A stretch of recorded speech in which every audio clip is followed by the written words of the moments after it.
Hello मेरे प्यारे बच्चों, जिस प्रकार हम लोग बात किए थे पिछले वीडियोज में कि हम मधुबनी में एक टेस्ट सीरीज ओपन करने जा रहे हैं, उसी टेस्ट सीरीज का यह पहला टेस्ट है। और इस पहले टेस्ट के जितने भी क्वेश्चन है उसका सॉल्यूशन यूट्यूब पर आप लोग के लिए लेके आए हैं।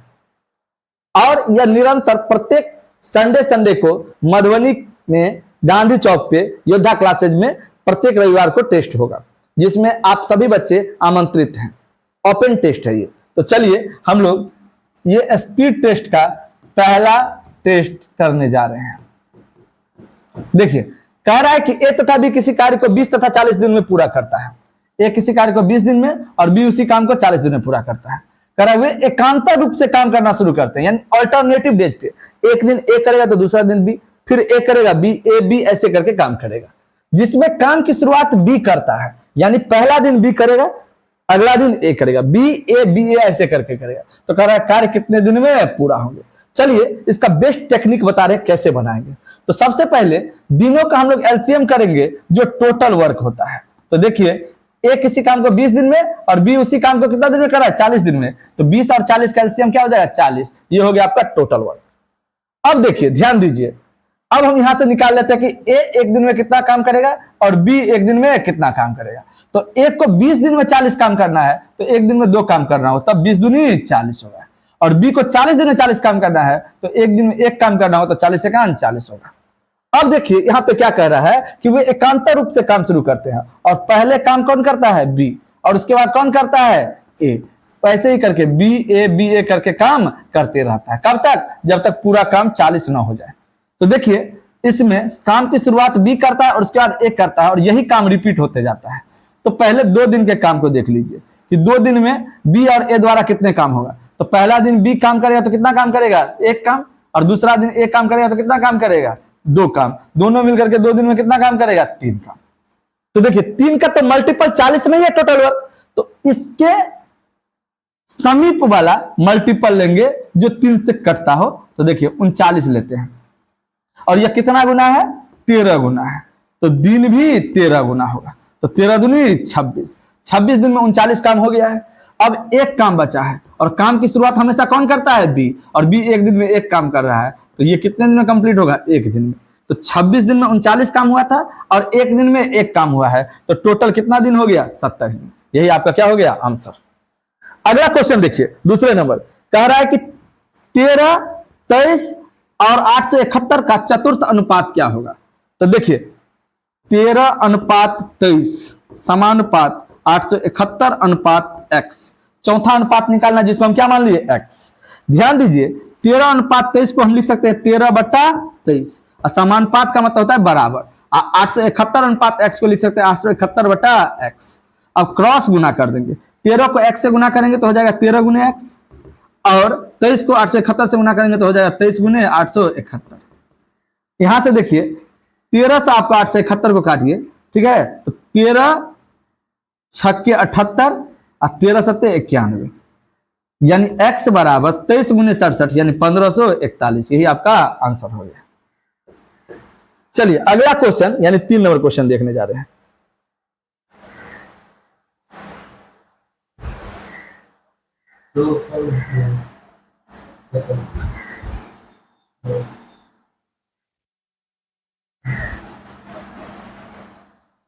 चलिए 3 नंबर क्वेश्चन देख रहे हैं।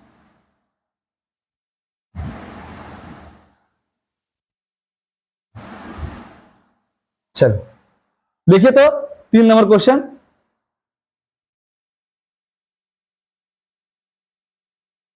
कह रहा है कि एक ग्राहक को कपड़े के एक टुकड़े पर 30% छूट दी जाती है। देखिए कपड़ा का एक टुकड़ा लिया है जिस पर ग्राहक को पहले 30% का छूट मिला है।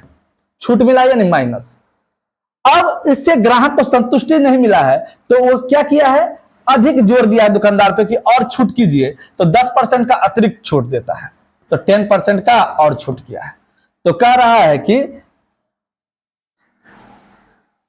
ग्राहक को दी गई प्रभावी छूट क्या होगा। तो देखिए एक ही वस्तु पर जब 2 बार घटना घटे तो ए बी फार्मूला यूज होता है, और ए बी फार्मूला का सूत्र है कि A B minus minus plus a गुने b बट्टा 100। तो देखिए -30 और -10 को जोड़ेंगे तो क्या हो जाएगा -40, 0 से 0 कैंसिल, 0 से 0 कैंसिल, 3 का 3 घटा देंगे तो हो जाएगा -37%, यानी 37% का प्रभावी छूट मिलेगा। यही आपका आंसर हो जाएगा। अब देखिए चौथा क्वेश्चन कह रहा है कि एक बढ़े लकड़ी के एक ठोस बेलन से एक गोला बनाता है। पहले क्या था बेलन, अब क्या बनाया जा रहा है गोला। बेलन की त्रिज्या दिया है 21 सेंटीमीटर और बेलन का ऊंचाई दे दिया है 28 सेंटीमीटर। तो कह रहा है इससे बनाए जा सकने वाले गोला की अधिकतम त्रिज्या क्या होगी। देखिए एक आकृति से जब दूसरे आकृति को बनाएंगे तो इन दोनों आकृति का आयतन आपस में बराबर होता है। तो यहां से जो बेलन का आयतन होगा वही आयतन गोला का होगा और जो गोले का आयतन होगा वही आयतन आपको जो है सो बेलन का होगा। तो हम लोग दोनों तरफ लिख लेते हैं, गोला और बेलन दोनों के आयतन को लिखते हैं, ठीक है ना। तो देखिए गोला का आयतन होता है 4/3 पाई आर क्यूब और बेलन का आयतन होता है पाई आर स्क्वायर एच। तो देखिए पाई से पाई कैंसिल, 4/3 गुने आर क्यूब बराबर आर स्क्वायर। तो देखिए त्रिज्या दिया हुआ बेलन का 21, तो 21 गुने 21, ऊंचाई दिया हुआ है कितना 28, तो गुने 28। तो ध्यान दीजिए इसलिए आर क्यू बराबर 21 गुने 21 गुने 28 और ये जो 4/3 है ये पलट के हो जाएगा 3/4, तो 4 सत्ते 28, यानी आर क्यू बराबर 21 गुने 21 गुने 7 21, इसीलिए आर बराबर क्यूब रूट अंडर 21 गुने 21 गुने 21 बराबर 21 सेंटीमीटर।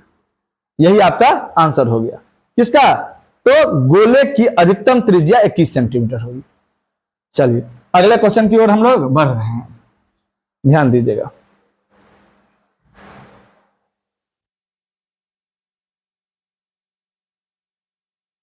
देखिए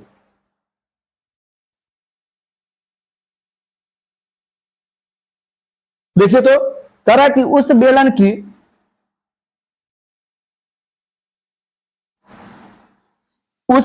की त्रिज्या ज्ञात कीजिए, उस बेलन की त्रिज्या ज्ञात कीजिए जिसका वक्र पृष्ठ क्षेत्रफल 627 सेंटीमीटर, ऊंचाई 11 सेंटीमीटर है और पाई का मान क्या लिया गया है, मतलब पाई का मान 3 लिया गया है। तो देखिए बेलन का वक्र पृष्ठ क्षेत्रफल बराबर दिया हुआ है कितना 627 सेंटीमीटर, 627 सेंटीमीटर, जबकि बेलन का वक्र पृष्ठ क्षेत्रफल होता है 2 पाई आर एच बराबर 627। तो देखिए 2 तो 2 रहेगा, पाई के जगह पर पाई का मान रखेंगे कितना 3 और त्रिज्या निकालना है तो आर को आर रहने दीजिए और ऊंचाई कितना दिया है 11 बराबर 627, इसीलिए आर बराबर 627 बट्टा 2 गुने 3 गुने 11।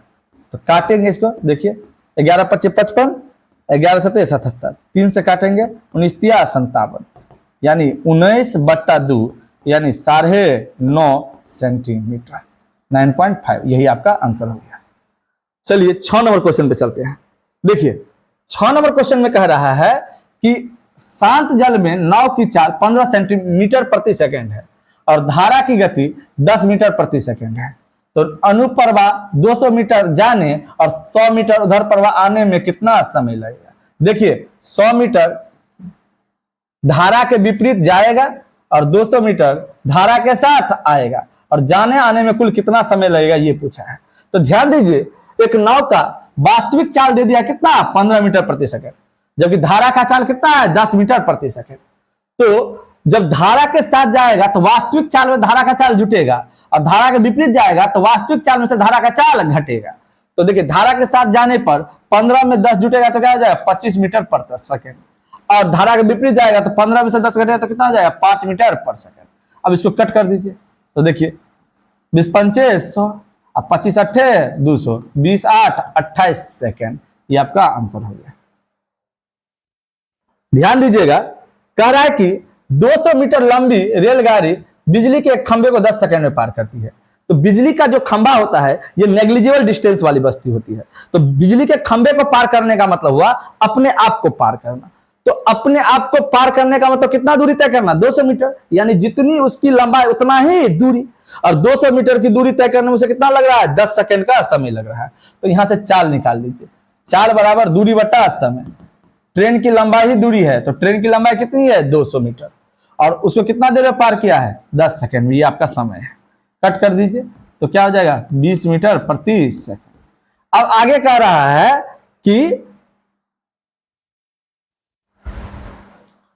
800 मीटर लंबे पुल को पार करने में कितना समय लगेगा। तो 800 मीटर लंबा पुल का मतलब है कि ट्रेन के सापेक्ष उसकी दूरी कुछ ना कुछ है, कुछ नहीं बहुत ही ज्यादा है, क्योंकि ट्रेन की लंबाई 200 मीटर है और पुल की लंबाई 800 मीटर है। अब 800 मीटर लंबी पुल को पार करने का मतलब हो गया कि वो अपने आप को भी पार करेगा और पुल को भी पार करेगा। तो अपना लंबाई 200 मीटर और पुल की लंबाई 800 मीटर, यानी टोटल लंबाई कितनी हो गई, 1000 मीटर। वही आपकी क्या हो जाएगी, दूरी हो जाएगी। तो देखिए आपको समय पूछा है, जो कि समय बराबर होता है दूरी बटा 4, दूरी बटा 4। अब देखिए 1000 मीटर दूरी तय करना है, किस चाल से, 20 मीटर प्रति सेकंड के चाल से। काट दीजिए, 50 सेकंड आपका आंसर हो जाएगा। अब देखिए, चलिए हम लोग 8 नंबर क्वेश्चन पे हैं, और 8 नंबर क्वेश्चन में बड़ा पावर दिया है और छोटा पावर आपसे पूछा है। तो ध्यान दीजिए, जैसे छोटा पावर से बड़े पावर की ओर चलते हैं, वैसे बड़ा पावर से छोटे पावर की ओर नीचे उतरेंगे। तो ध्यान दीजिए यहां पे क्या होगा, देखिए x to the power 4 plus 1 by x to the power 4 बराबर 34 दिया हुआ है, और आपको x cube minus 1 by x cube पूछा है।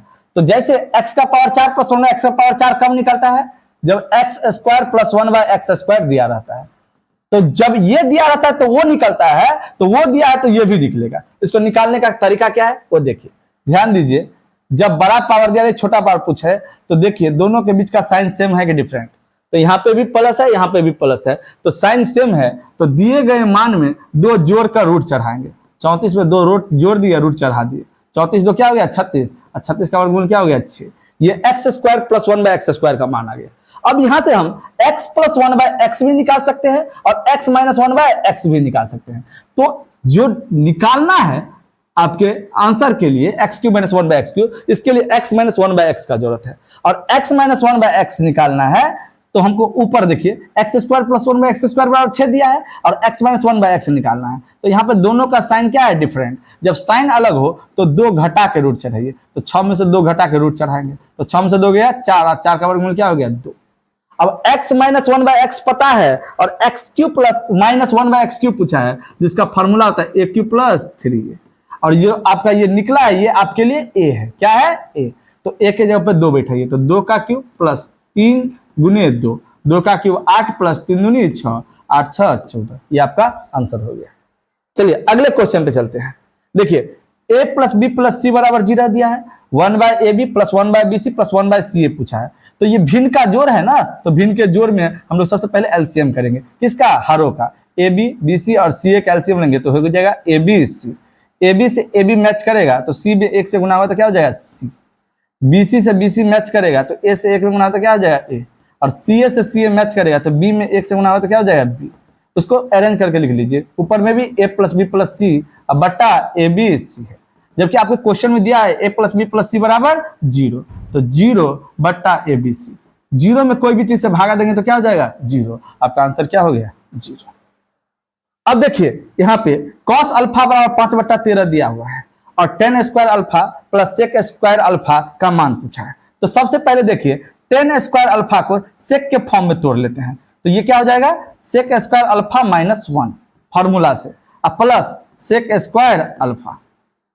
चलिए अब देखिए सेक स्क्वायर अल्फा और सेक स्क्वायर अल्फा को जोड़ेंगे तो हो जाएगा 2 सेक स्क्वायर अल्फा माइनस 1।